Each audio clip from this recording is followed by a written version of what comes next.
Hi, as you can see, this Spectre got the latest BIOS available, and to make the test you need to download and install this heavy load from Gem software. I already downloaded it, so yeah, it's just running and stressing the CPU a bit.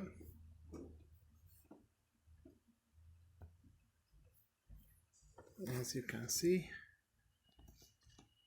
and because it's in the laptop in a normal mode, it got no cracking sound, but as long as I turn it to be vertical,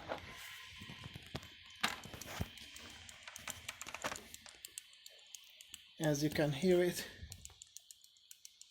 starting that cracking sound on both sides. Turn it back,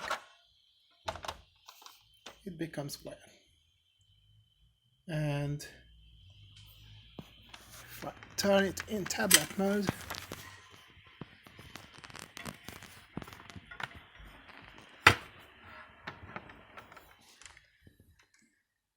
leaving with the hinges up, it's quiet, but as long as I turn it over, it just starts making a